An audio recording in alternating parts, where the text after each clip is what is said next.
Hello. How are you? Good. How are you? Good. I haven't seen you since I was on Star Wars and Scotch, like in the 1940s. I think it was. It was a long time ago. It was a little bit. Yeah. How have you been? How are you? Good. Busy. Very busy.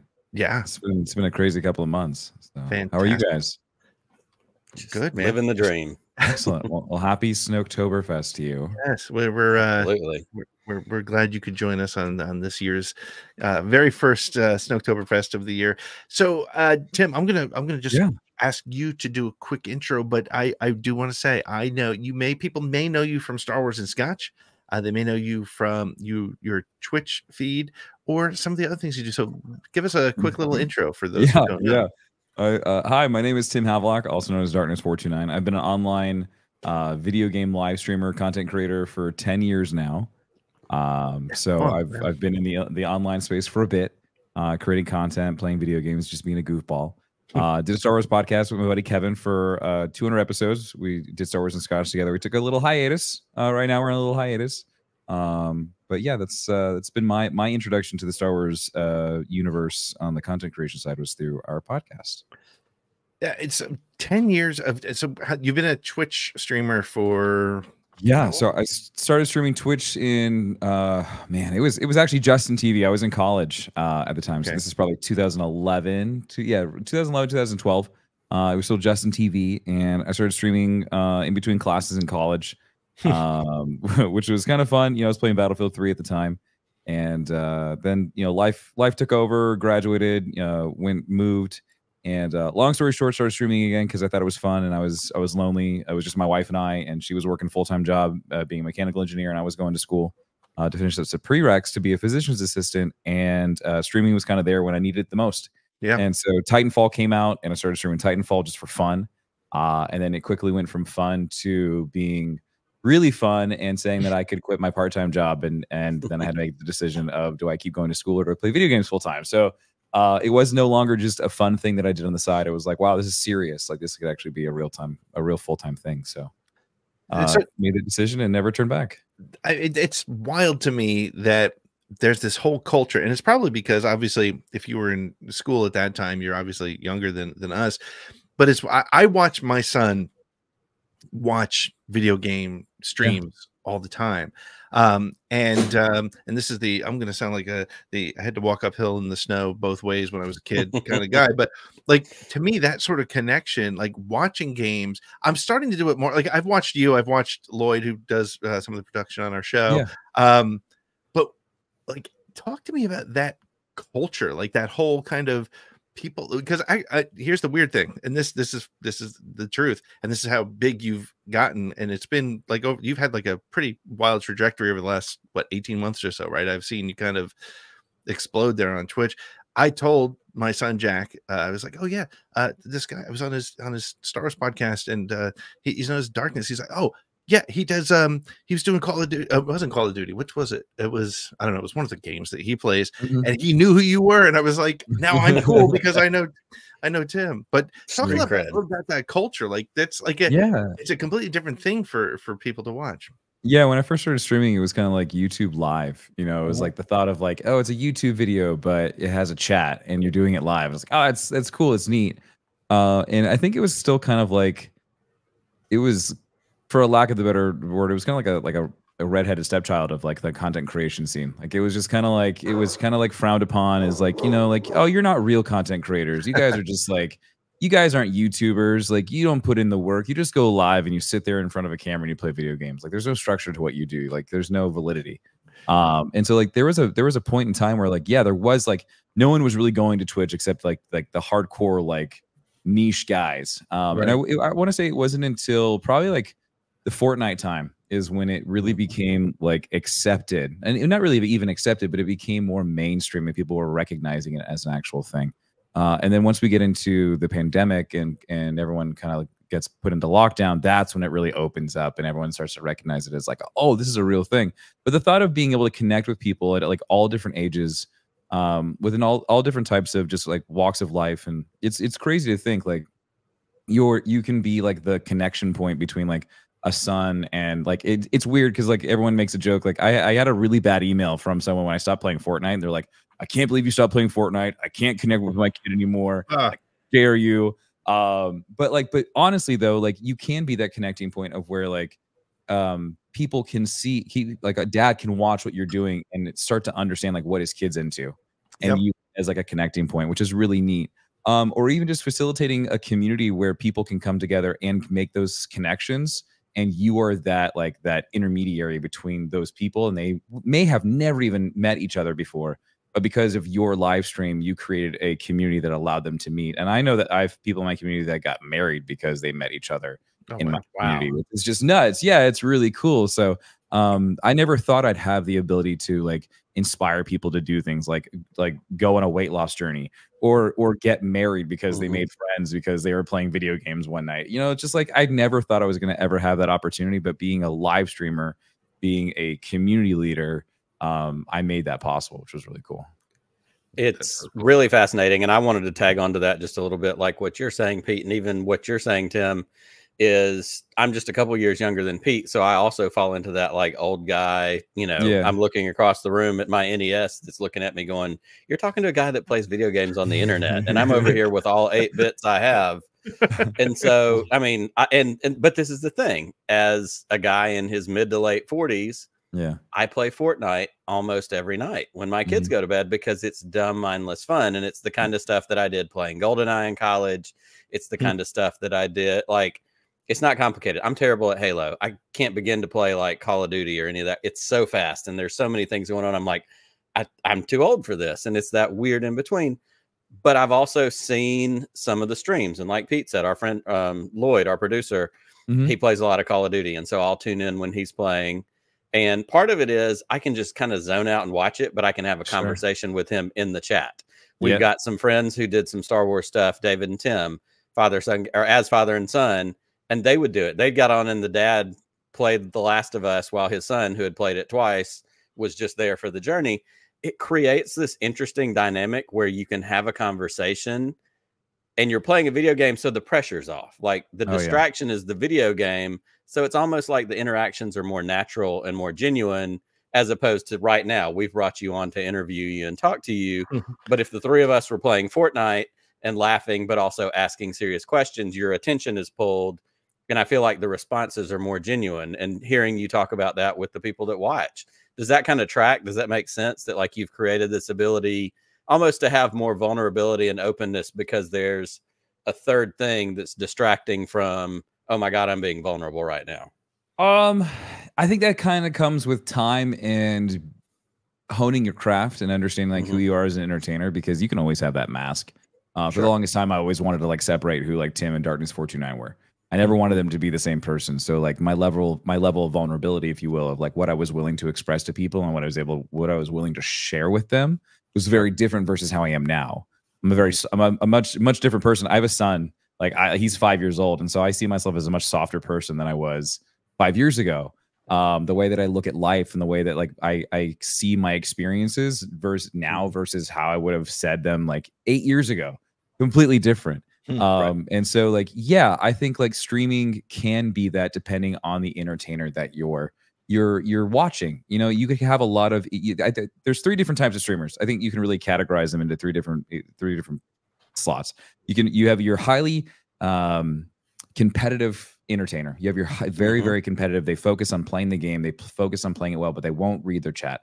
They won't pay attention to what's going on, but they're really damn good at what they do. And then like maybe every once in a while they'll thank for donos and things like that. And then you have the person who's highly engaged, who's extremely funny, who can just make just owns the room, but's terrible at video games. And then you have the in between. You have the person who can be like semi-competitive, but isn't like able to make it a pro. And then you have the person who can be like, they can own the room and they can drive a conversation, but they might not be the funniest person in the room. Like, I think honestly, that's the most dangerous streamer. That's the person who can go the furthest in their career, is because they're able to balance both of those things out. And that's interesting to hear you say, because I have picked up, and part of it is because it shows up on my TikTok feed. Like, I have kids and they watch lots of YouTube. And so they knew, you know, of course they know all the, you know, the Mr. Beasts or the whoever, and that's not video games. But at some point, and I think this falls into the first category, the person you're talking about, at some point on my TikTok feed, Ninja showed up. Yeah. And he's the guy that's hardcore about it, and he gets mad and he plays, and every now and then it's, thanks for the super chat, thanks for the membership, thanks for whatever. And so I'll scroll past that. But on Fridays he plays with his brother. Yeah. Entirely more enjoyable because there's a different dynamic there, and his brother brings the humor and the human. He's got that more performer aspect to it. In fact, his brother's kind of like Jason Kelsey in a lot of ways. Like there's a similar like dynamic. Yeah. But then on the other side of that, there's another one that showed up in my TikTok feed, Liz, headshot chick. And she's very personable. She talks to everybody, and she's good at the game. And these are all Fortnite people, but still, like, there's I see exactly what you're saying as far as, finding your niche. And I think that's the key to anything that any of us do online.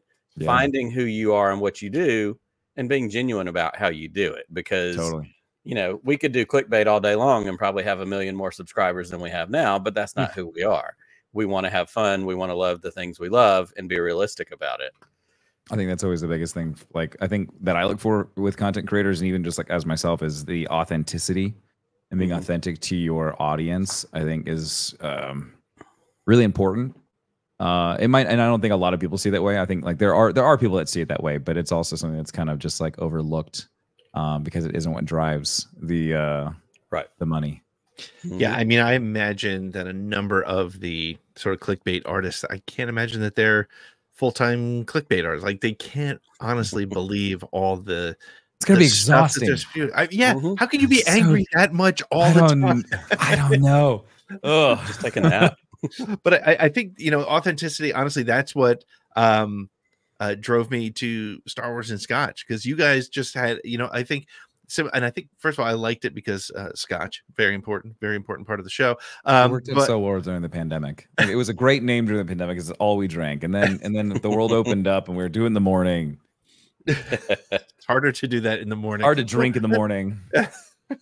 But so how did you go from game streaming to Star Wars, and how did you get together with Kevin?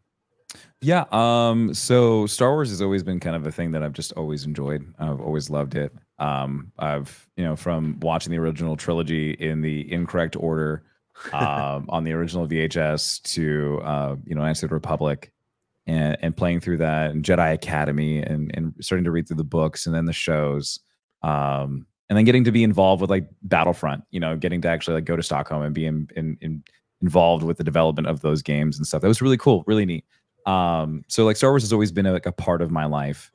And I met Kevin through a mutual friend of ours, King Ithalian at the time, and then we went into business together. So we were kind of just like shooting the breeze one day, and we started talking about The Mandalorian, and we're like, oh, it was really neat that we at the time we had just done like a Star Wars style like show at our event called, at the time it was called Guardian Con. We had changed the name to GCX. We did a little like Star Wars panel because we had a friend that was from Wikipedia at the time. He was, one of the Star Wars news news outlets, and he came on and we just talked for an hour, and it was like we packed the room, and people were just like nonstop questions for the whole hour, and it was great. And we're like, let's try this, let's see what happens. And so we just thought it'd be fun just to kind of talk about The Mandalorian, and we're like, oh, we're really into shows. Okay, so shows is our thing. Well, what's going to happen when Star Wars shows aren't running? Well, let's try doing The Witcher. Oh yeah, that'll be great. Let's watch The Witcher and we'll talk about it. We'll come to find out Kevin and I don't know anything about The Witcher. We don't care. like I played the games. Like, yeah, that was fun, but I don't know anything about it. I knew a lot about Star Wars. Right.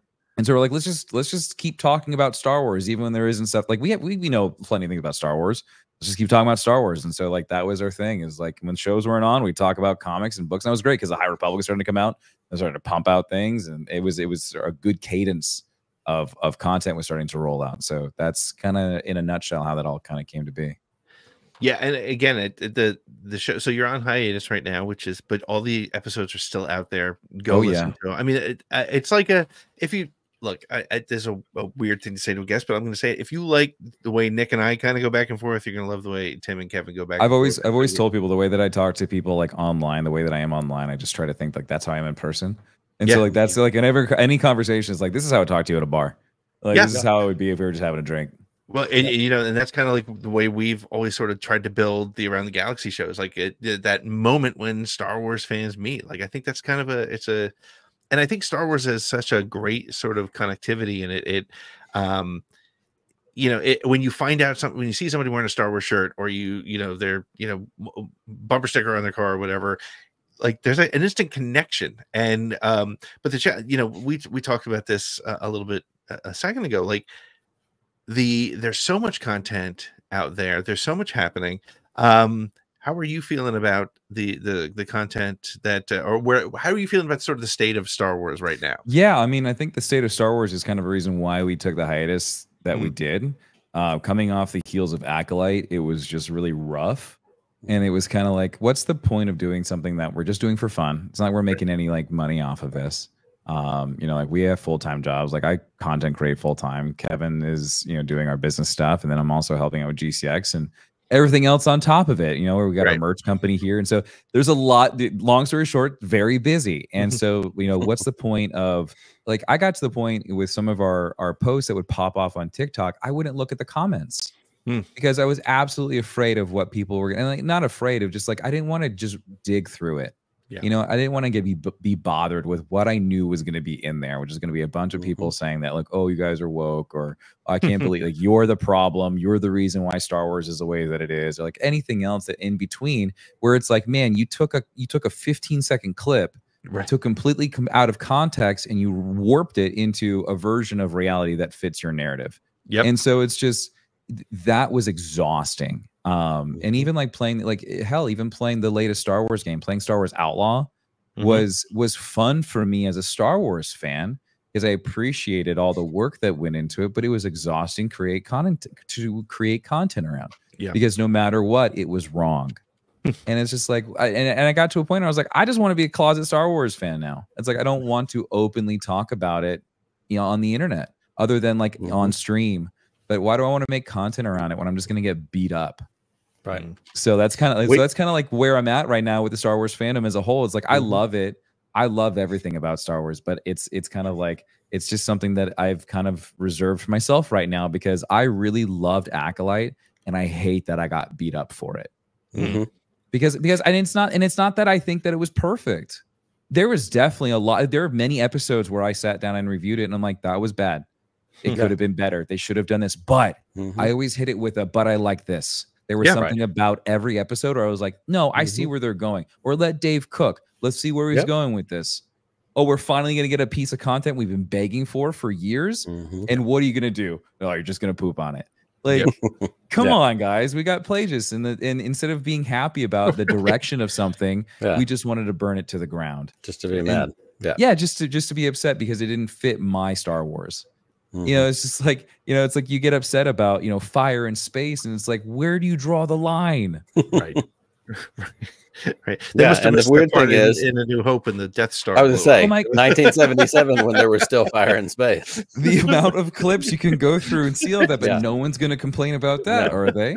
Not at all. We're going to complain about a CD-ROM that came out, that has a date that isn't even canonical. Somebody's birthday. A birthday of a fictional alien. I want to know who spent the time to go find that. I don't think we really want to know that. just a part of me does. Part of me wants voyeuristically speaking. Well, and so you bring up a good point, and we've talked about this, and it hit for us during the writer's strike when Ahsoka was out.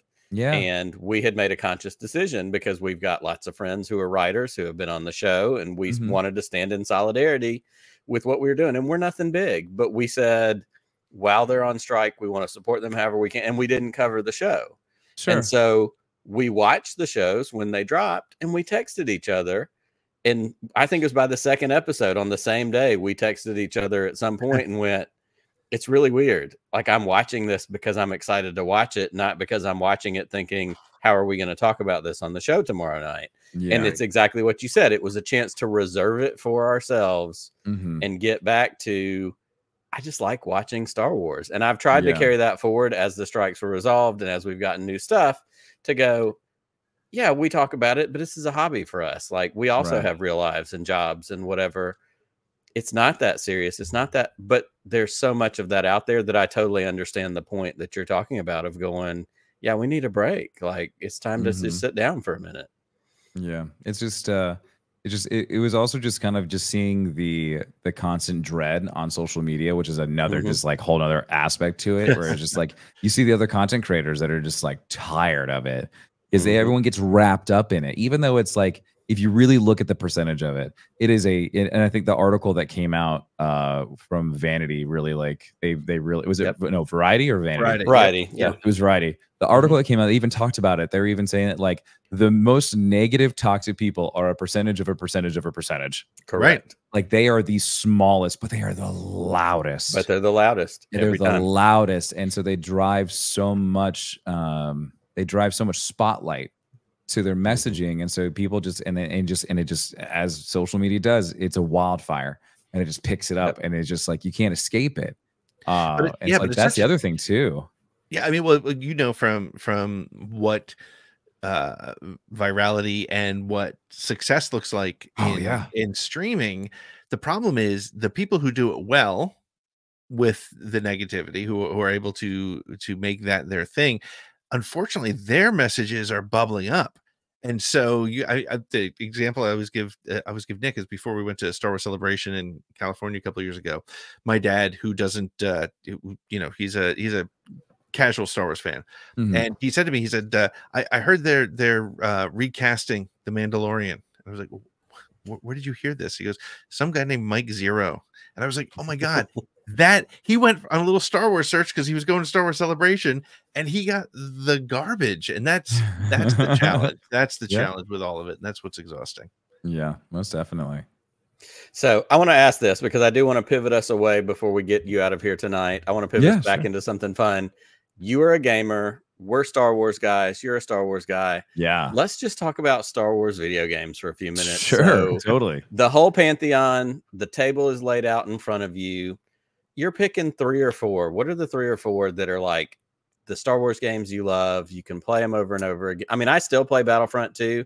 If I get tired of Fortnite, and it's 11 o'clock and all my kids are in bed, like I'll throw some Battlefront 2 on. I'll play, you know, Super Star Wars from, you know, SNES still kicks my ass. Like, where are you with the pantheon of Star Wars games that are out there? I mean, so from least to greatest, I'll give you 5. Okay. Nice. So I think coming in at number 5, I would put Outlaws. I think Outlaws is, if you really look at it from top to bottom, what Ubisoft made was a Star Wars Red Dead Redemption, which was really cool. It was really neat.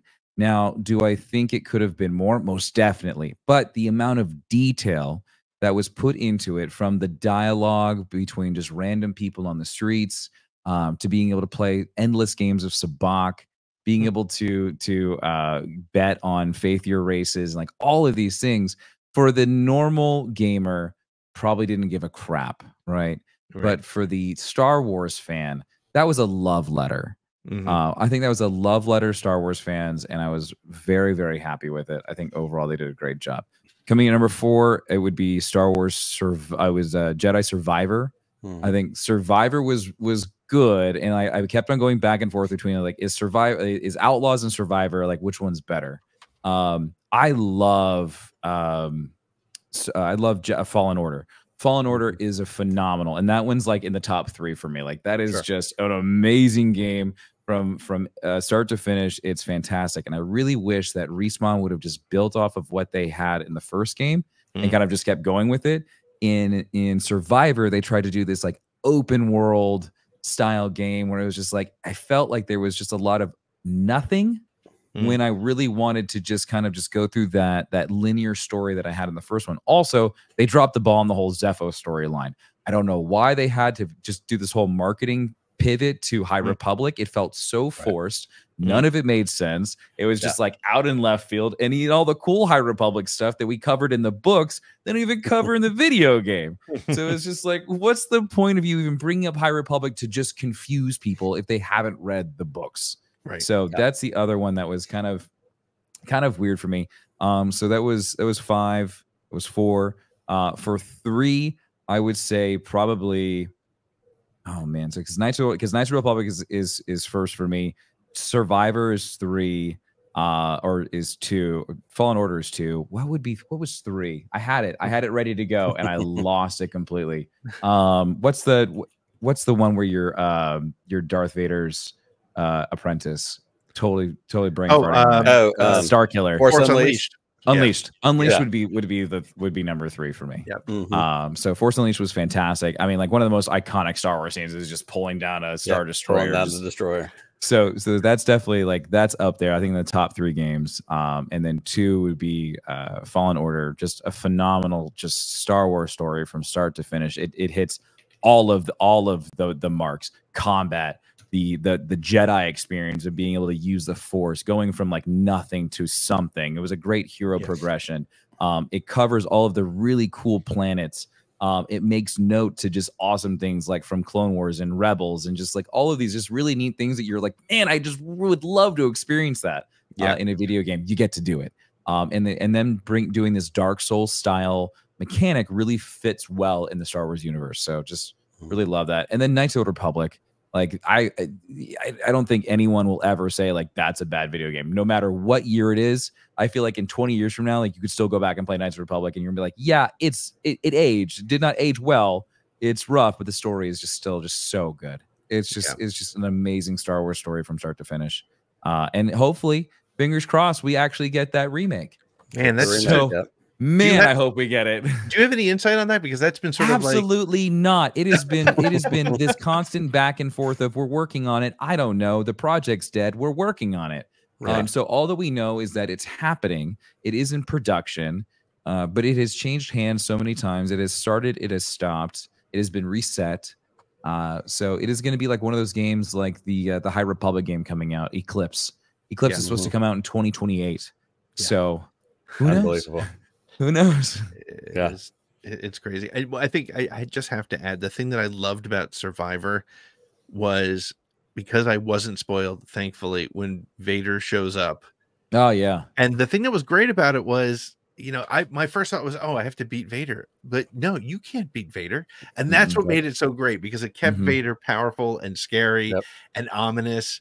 And as you said, like the way the whole story progressed, I would say Survivor.